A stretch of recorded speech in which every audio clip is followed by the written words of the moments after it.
Welcome to COIQ, where you learn how health innovators maximize their success. I'm your host, Dr. Roxy, founder of Legacy DNA and international best-selling author of How Health Innovators Maximize Market Success. Through candid conversations with health innovators, early adopters, and influencers, you'll learn how to bring your innovation from idea to startup to market domination. And now, let's jump into the latest episode of COIQ. Welcome back, COIQ listeners. Today we have Ruchin Kansal with us. He is the founder of Kansal Consulting. Welcome to the show, Ruchin. Thank you so much for having me. It's great to have you here. So I always like to start off with having you tell our listeners and our viewers a little bit about you and your background and what you're up to these days. Oh, that's a loaded question. So, I've gone through a few pivots in my life. I started out as an Air Force pilot who became an architect who decided, it's not enough to pay my bills. So I got my MBA and then, just got into management consulting and healthcare by chance. And then I spent almost 10 plus years in management consulting, first with Ernst & Young, Capgemini, and then with Deloitte, focused on healthcare and advising pharma companies globally, either on launching companies in different markets and or growth strategy, commercial model transformation, market access, reimbursement, all the good stuff. And then, decided to move on to the lighter side or the darker side, depending on who the audience is, into the industry itself. First as a person in charge to think through the whole innovation and transformation of the biopharmaceutical industry, which was my role at Boehringer Ingelheim, really helping the company get ready to figure out how it can remain relevant in the future. And after that, I was the senior vice president for digital services at Siemens Healthineers. And there the role was again about thinking in terms of how we can launch digital products and services to enable the future of healthcare. Mm-hmm. And somewhere in between, I ended up writing my first book with my co-author, and it is called Redefining Innovation, and it really looks at how the industry, the healthcare industry can really, redefine itself to become a lot better for the patient, and talks about how it can get there. And right now I'm, doing consulting of my own, working with healthcare companies on their innovation and transformation roadmaps, and also coaching leaders on how to really embrace change. You've got a very broad and deep background. Well, I've been privileged for sure. Thank you for that. Yeah, absolutely. And congratulations on the book. I can't wait to get my copy in the mail. Well, it should land next week sometime. I direct ordered from Amazon. Perfect.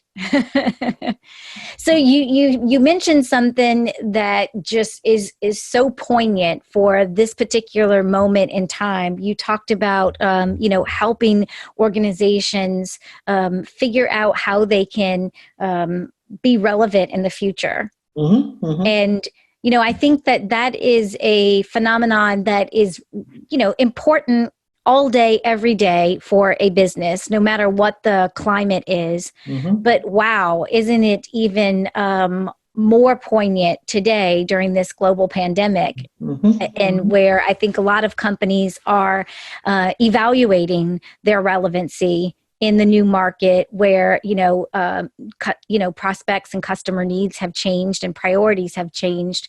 How do you think that this pandemic is affecting innovation in healthcare? So let's first talk about what's constant about healthcare, right? So what's constant about healthcare is there is a patient, a person who needs to be taken care of. And then there is the whole healthcare system that is hopefully designed to take care of the patient in the best fashion. And it's not about the system, but it's about the patient. At least in the US, I think we have become more a business of healthcare than being in the business of solving for health of the patient. And, even before the pandemic, we were seeing quite a bit of external disruption that had started to happen, either from outsiders who saw a big opportunity in healthcare to really disrupt the system as is, and or technology companies looking to bring in more efficiency, et cetera, et cetera. And I think what the pandemic has done, it has really, number one, disrupted the objection that healthcare cannot change because it is what it is and this is how it is done, right? I mean, things like telemedicine was, you can't really do telemedicine, but now we are breaking barriers to do telemedicine. Physicians were not allowed to practice beyond state boundaries. Now they are doing that, right? So when the urgency came, we broke the barriers we always said we cannot break. And we are actually embracing new ways of delivering care. So I think, that is a good thing, and it will continue to really evolve even beyond the current situation and accelerate some of the change. But now going back to, will it really stick? That is a different question, right? And then there, I think it comes down to leadership and how the leadership will embrace this change. I always say the CEOs of today are the kings of the past. And right? I love that. It's not that we don't want to change, and it's not that we don't want to do the right thing, and it's not that, we don't see what the future could be, but number one, as individuals, we have lizard brains, right? Darwin's theory tells us that we have lizard brains. We want to maintain the status quo more than we want to embrace change. And once we get beyond this crisis and then this whole idea of innovation, we may most likely fall back into let's do business the way we have always done it.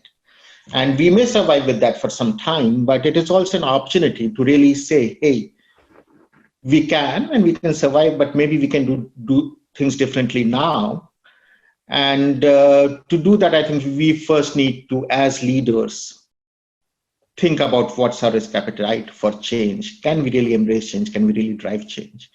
And then I think, that will be the key factor, because the rational part is easy. The emotional part is difficult. Absolutely. I think that there are so many people, so many leaders that are, whether we're in denial still, but still going through this grieving process in a lot of ways of what was. Mm-hmm. And, I think some people, let's just say even a few weeks ago, were like, just waiting for this to get over so they could get back to how things were. And I don't think that's going to happen. I think things are going to be different. We'll have a new normal. We should have a new normal. It's not that we will have a new normal. We should have a new normal. And I think we should really embrace that opportunity to create the new normal. And we can do that in a very planned, rational way, right? And we need to assess how much risk we can take. We need to assess what investments we can make. But we do need to think about what do we need to do today, right now, to take care of our COVID patients and, the electives. We need to really think about what we need to do to keep the business going in the midterm. But then we also need to figure out all the lessons we have learned in this compressed period of time and figure out how we really start to create that future a little bit longer term. So if we can begin to lay it out in a planned manner and make planned investments to get there, I think we'll be foolish not to really embrace this, because I tell you, there are people who are going to embrace this and just start to really do things differently. And for the incumbents who don't, they will survive, but for how long, I don't know. Yeah, absolutely. We talk a lot about on the show, at least over the last probably 7 or 8 weeks, about pivots, and, everybody kind of has their own pivot story that's unique to them. And, what I hear you saying from, some of our previous conversations, and even what you're saying now, is that, for any organization to really have a successful pivot strategy, it really starts with the leadership pivot at the top and that mindset change. Talk a little bit about that. What do we need to see happen with leaders, as a whole? Yeah, so again, it comes down to, number one, realizing that pivots can be a good thing. Now, a pivot doesn't have to be a pivot of everything that we do. It could be a Right. pivot of few of the things that we do, right? For example, in pharma, we might be thinking of a pivot of the sales force today, right? And Yeah. forever we have had people calling on doctors, but they're not calling them on them now in person. And maybe we'll pivot into a digital promotional model finally. So the number one is, as people, we need to realize that pivots are possible. Number two, pivots don't mean that we have to change everything that we do today. Number three, that pivots can actually yield better financial results, better customer interactions, and better employee engagement. Yeah. And if we can keep those three things in mind, and we can really, be conscious about in our minds what are the barriers to really achieving that, and how we can prevent ourselves from falling back into the same old behaviors, we can achieve that new future. And I think that's where, this whole idea of being conscious about what you really are and what you're thinking and what you want to do, really finding the true purpose, not just of yourself, but your organizations and yourself, and how that aligns, and really aligning the purpose of whole organization behind it becomes more important, because change is not easy, pivot is not easy, and if you're not aligned to that vision and purpose, it will fail. So, you know what it reminds me of? This book that I read years ago, gosh, a long time ago, called Who Moved My Cheese? Mm-hmm. Right? Corridor Mm-hmm. C, him and Yeah. Haw, right? My gosh, I feel like I'm dusting off the cobwebs here. Yeah, it is true. I mean, I think it's also, as we mature and as we look through things over time, we also start to realize that, it is good to reflect and do things purposefully. Yeah. And part of that reflection also yields the fact that, maybe what we are doing today is not right. I mean, a lot of times, hopefully it is right, but sometimes we may discover that there is someone who may move our cheese if we don't. Again, talking of healthcare. Yeah. I know China is a boo-boo right now. Nobody wants to talk about China. But one thing that they did, even before the pandemic hit, was they really started to embrace the digital healthcare model. Companies like Ping and companies like Alibaba, Tencent, right? And they, because they did not have an infrastructure that they could depend on. So when they started to build, they built a digital first model. Yep. And it works. I mean, Ping An has about 700 million subscribers versus 100 million that Amazon has, and they're providing them all kind of services. So it works. We are trying to build that now. We could learn from that and build a better system. So why not? Yeah. Yeah, absolutely. Well, and I think that that's some, I hear a couple of lessons in what you're saying here is, one, don't be afraid to leave what was, because what's in corridor C or corridor M right around the corner is, can be a whole lot more cheese. It can be a lot better. So for whatever good we thought we had it, who knows what's on the other side of that. The other thing that I hear you saying is that, as entrepreneurs and innovators, I think we have a tendency to move fast. And in a lot of ways, there's a lot of value to that, right? It helps us get to market fast and maybe usurp the competition and have a vision for what the future could be. But I also hear you saying that there's some benefit in slowing down, pausing for a moment, and really taking the time, doing due diligence to reflect. It doesn't always have to be go, go, go, go, go, right? Because that may not be always good. And frankly, the fact that some of these businesses have done so well for so long means there is something that works right. Yep. So just saying that, throw everything out of the window and we just need to pivot and we just need to move, that's not right either. Right, right. So we need to be pragmatic. We need to have the right pace, but we also need to realize that we need to be moving forward. Again, you talked about taking risk, and maybe corridor C may be better than corridor M. Again, I mean, I said this in my introduction, but just my personal pivots in life, right? So I was an architect, right? And I was doing fine. I was building theaters. They're still standing. I had a secure job. And one day I decided I'm just going to leave that and get my MBA. And not knowing anything about MBA or banking or consulting or everything that people know about when they go to do an MBA. Yeah.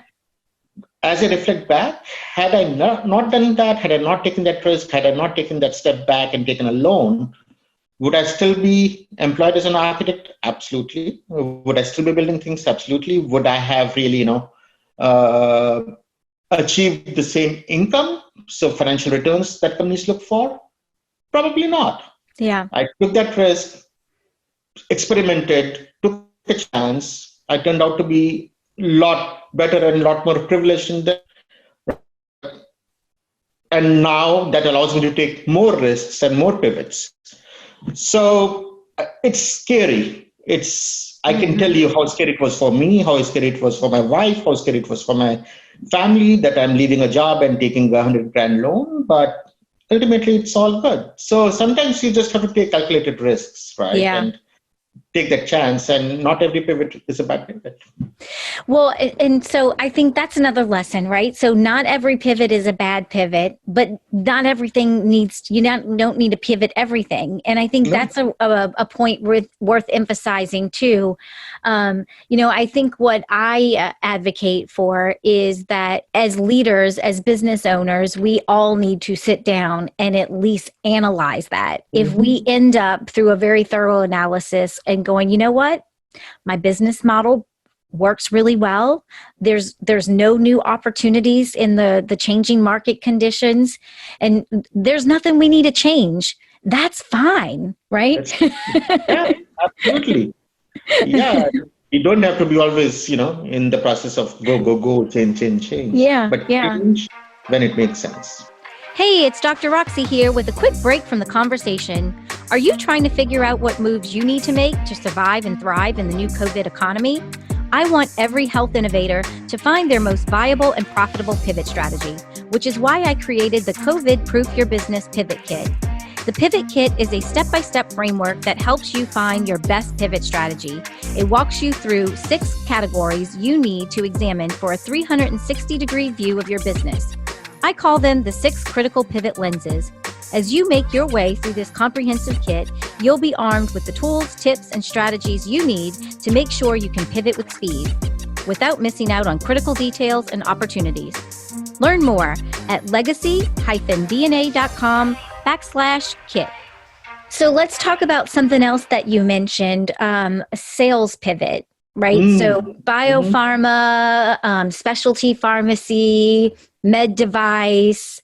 We can just probably rattle off a whole laundry of companies that had traditionally relied on face-to-face outside sales teams, and really, in a lot of ways, haven't embraced social selling to the degree that a lot of other industries and a lot of other sectors have, and so I think a lot of those entities are a bit still in shock. What do you see happening? Yeah, no, I mean, I think again, like many other things, the writing has always been on the wall, at least for the last 7 to 10 years, that the commercial model, especially the biopharma commercial model, which was based upon a sales rep calling onto the doc, was not effective, right? However, given that business model is so good and so profitable, I mean, in our book, we talk about it as the unicorn business model, right? Unicorn industry. Even though the writing has been on the wall, people have been hesitant to really get away from it, right? Even though there have been some cuts, nobody really gave up on it. And the industry is really about, I'll move last, not I'll move first. I'll move when I can't stay where I am. Exactly. And so everyone has been maintaining those sales forces. And now that for last 2 months, everybody has been sitting at home and doing video calls when possible, and or not even that because docs don't have time. People are asking the question of what do we do with the sales force? And I mean, nothing about the sales force or the sales people, right? I'm not talking about that. I'm just talking about the model here. Yep. But people are really scratching their head, and I mean they need to think about how can they either rethink the value of their talent that sits in their sales forces, and or think about retraining them to sell virtually, and or think about how else they can really help with the promotional model. So this is a hypothetical for a minute, but and this is something that had come up when I was running the innovation group at Boehringer. We were working quite a bit with insurance companies, and we had these strategic partnerships, and it's all in news media, so I'm not sharing anything that's not in the public realm. But we had these partnerships, and through these partnerships, one of the questions that came up was as we got into value-based care, insurance companies were really trying to call on doctors to help them figure out how to provide value-based care, right? How to achieve their metrics while deploying value-based care. But they never had called on doctors. Mm-hmm. Pharma companies had always called on doctors. So we knew how to call on doctors. So one of the conversations that happened was, can a pharma company actually become a trainer for insurance companies as to how to call on doctors? Ah. So, there are ways to really think about how do you redeploy the talent that you have as things are changing. And like I said, in this case, really assess if the person-to-person sales model is something that's gonna survive the pandemic. Because most likely, with everyone saying, don't see me in person, it may not. And after some time, people have people get used to doing things in a certain way after some time, and so they do not want. So really think about what do you do with this talent, and number two, how do you develop these social selling skills and digital selling skills, et cetera, et cetera. I mean, I feel for the sales forces. Yeah. But really, we are at that point right now. Like overnight, right? I mean, I think from their perspective, the conversations that I'm having is like, what the hell happened? I mean, if I were in their shoes sitting right now, I'll be like, oh shit, right? I mean, sorry for that word, but no. it's not them. Right. And they put their heart and soul into it, just like, many others, airline pilots, flight attendants. Yeah. But a lot of those jobs cannot come back.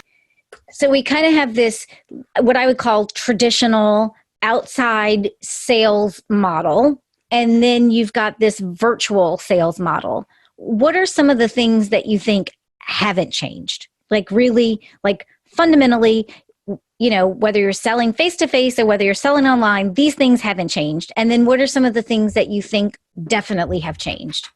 Right. So I think what has not changed is the need for conveying the information and conveying it in a robust fashion, which is scientifically astute and scientifically robust, right? So that has not changed. Doctors do need to learn about products and services, and so that piece has not changed. What has changed or is changing is how you convey that information. Right? And so that's one. Number two, the need for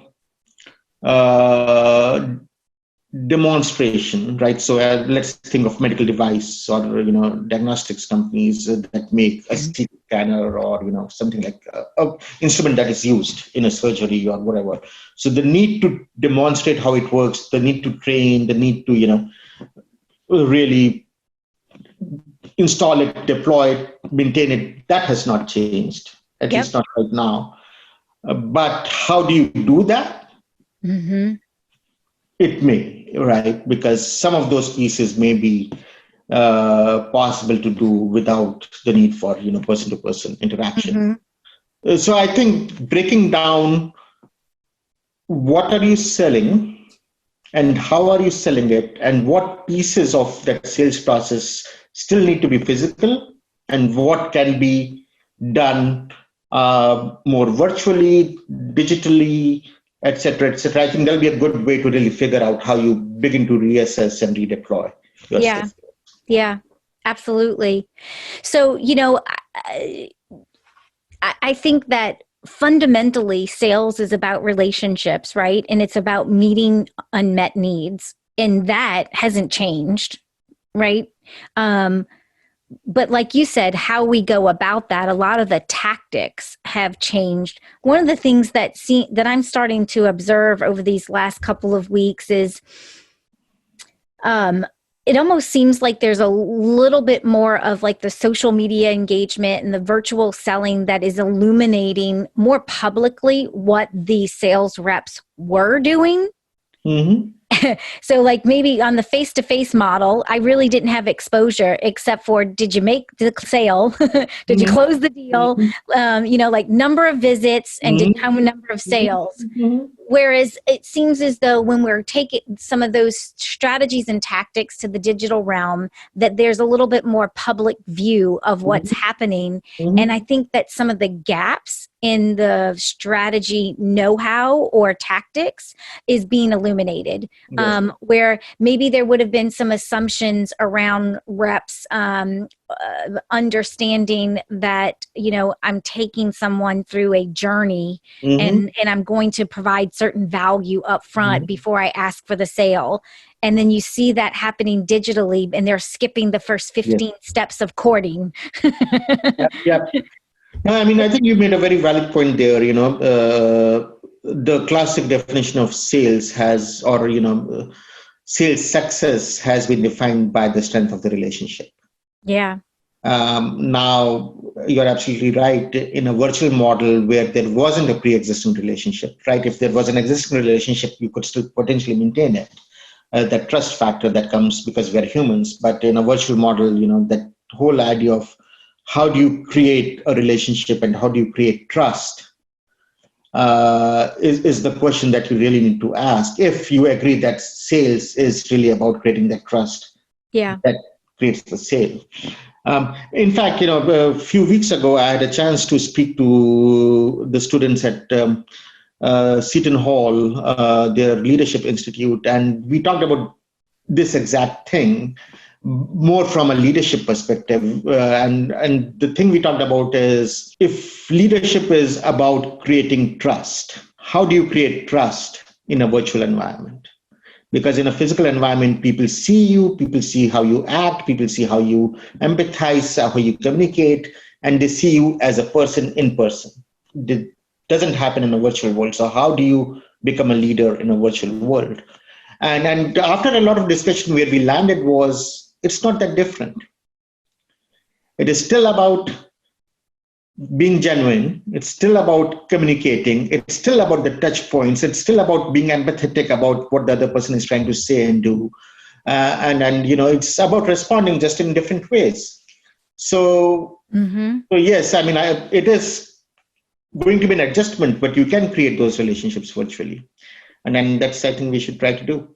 Yeah, absolutely. I think, communicating, whether it's through video, personalized video messages, video content, value videos, having that type of vulnerability and transparency. I think that, if you and I were sitting face to face, part of the way that we would deepen our relationship is we would tell stories and we would be honest about different things in our life. I'm not going to sit down with you and I'm not going to tell you all the skeletons in my closet on our first conversation, right? But I'm also not going to act like I'm perfect, and I'm going to be real and just kind of share my life with you, not just the business aspect, but just as a human being.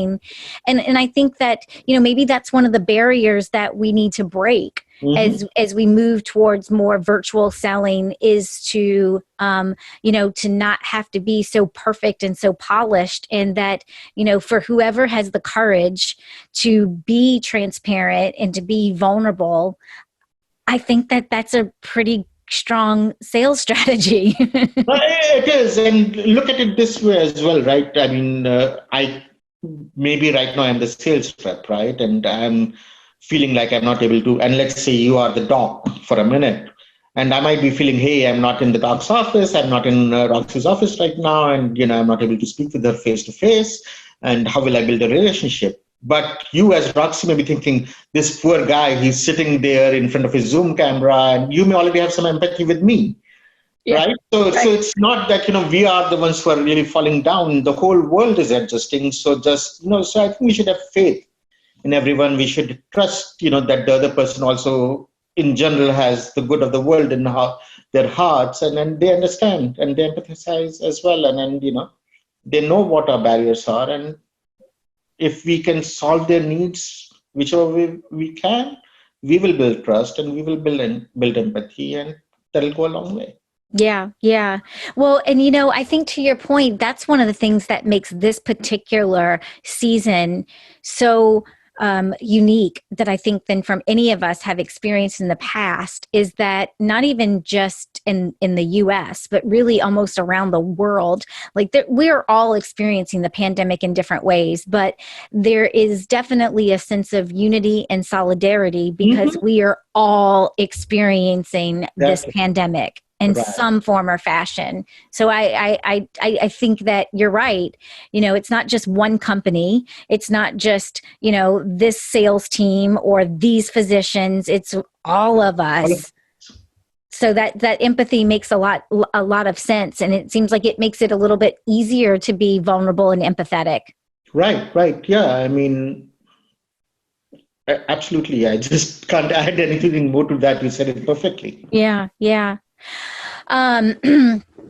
So, what are, when we think about the tactics, do you have any lessons learned or any recommendations of any specific tactics that you think, our listeners could heed as they're transitioning into this, virtual sales pivot, things that they could try or that they should consider in their new sales strategy and toolkit? Yeah, so I mean, let's assume that the next sales call is going to be virtual call, right? So I'm just going to assume that for a minute. So there is this technique called framing and reframing that's out there, and framing is just think of it as one perspective, one view of the world. And typically, that's how, if we have been a sales rep before and now that we have this opportunity to make a call on the doctor virtually, we may just want to do the same thing. But a reframe could be that, we are going to be on video. And yes, I have to deliver this message, but, the doc may be feeling some other anxieties and or other things in life. And yes, I mean, you have to remain within your regulatory and compliance, frameworks. But at the same time, just reframe the situation. Think about, what their needs might be at this time, and how else can I help them, right? Because that may be how you start to create trust and empathy in relationship. In this case, so just frame and reframe in terms of what else and how else can I look at the situation differently, and how else can I, add value in the situation. Yeah. It'll be different in every case, but I would say that is one thing all of us can easily do. So, that is so important because, we know this to be true. Like intellectually, we all know that if you are going to be successful at sales, it's not going to be about telling. It's not going to be about vomiting on someone and telling them all your features and functionality, right? And we know that. But it still seems like that's a really hard habit to break. And what you just noted is just the simple idea of asking someone what I would call a power question. And everybody's needs have changed. So just starting off with, how can I help you? Exactly. Right. How can I help? How can I help you? Yeah. And you probably aren't going to, let's say that you're talking to that doctor every week, you're not going to get on the phone with them going, hey, how can I help you? Right. And then the next week, hey, how can I help you? Right. It's got to be, natural and conversational. But I also think at the same time, we can rephrase that and we can ask that in a different way every few weeks, because things are so dynamic right now that how I help you right now might be different than how I could help you in 3 weeks. Absolutely. Yeah. Absolutely. Like I said, yes, you have to be very careful about especially in pharma and or regulated sales models about that you don't step out of bounds and do I things that are cannot not help you with a trip to the Bahamas. I cannot help exactly. you with a Rolex. But within that, even in terms of how you provide information and or Yeah. follow up, etc. I mean, there are things that can be done. Yep, absolutely. And I think to the point that you're making too is that how can I help you could be some just intangibles of like listening and Listening. empathizing, and that could maybe go a long way than a piece of collateral. Imagine the doctors on the front lines and how panicked they are, and the personal cost of the impact on their families. Where Yeah. my wife is a physician, she for the last 8 weeks has been living in a separate part of the house because she does not want to expose myself or my son to Yeah. anything she might bring from the hospital. Yeah. And they're human beings. Really? No. Of course. Yes. Don't think of them as biased. Think of them as human Right. beings, and Yeah. then and Yeah. then reframe. Right. Exactly. So, we've talked about the leadership pivot. We've talked about the sales pivot. Is there anything else, any other lessons learned or wisdom that you would want to share with our viewers and listeners today as, healthcare leaders, healthcare entrepreneurs are trying to navigate this new COVID economy? Number one, don't be anxious, Mm-hmm. right? Because right now, anxiety is something that we are all dealing with. Number two, the human race has come so far. It still has a lot of distance to go. So I will not, I will not for a minute undermine my faith in human beings and their ability to survive and create and get over things. Number three, just reflect, reconnect, and think about what's possible. Like I said before, you don't have to go. Nor do you have to change everything. But at the same time, there is enough opportunity right now that we collectively can do things that will make healthcare better for all of us. I'm So I so would glad look you for those said that opportunities. twice. I'm so glad that you said it twice, that we don't have to go. Not for our listeners, because I need to hear that over and over and over, because there's so much more to do right now. There's, so many more ways that we can help, and, our strategies and our plans that we had laid out for, this quarter kind of was thrown out the window, and now we're re-strategizing and replanning everything. And so it's just, I'm so glad that you said it twice, because I think it's just really good to re-emphasize that. Yeah, no, I mean, take a pause. It's all going to be good. Mm-hmm. Take the opportunity, really. Yeah. Well, thank you so much for sharing your wisdom with us today. How do our listeners get a hold of you if they want to follow up with you after the show? Yeah, so certainly you can email me at ruchin@kansal3c.com. I'm on LinkedIn under Ruchin Kansal. My website, Kansal and Company, is kansal3c.com. I look forward to really connecting, hearing from you, continuing this conversation, and hopefully we can do things together. Yes, that sounds great. Thank you. Thank you so much. Thank you so much for listening. I know you're busy working to bring your life-changing innovation to market, and I value your time and your attention. To save time and get the latest episodes on your mobile device automatically, subscribe to the show on your favorite podcast app like Apple Podcasts, Spotify, and Stitcher. Thank you for listening, and I appreciate everyone who's been sharing the show with friends and colleagues. See you on the next episode of COIQ.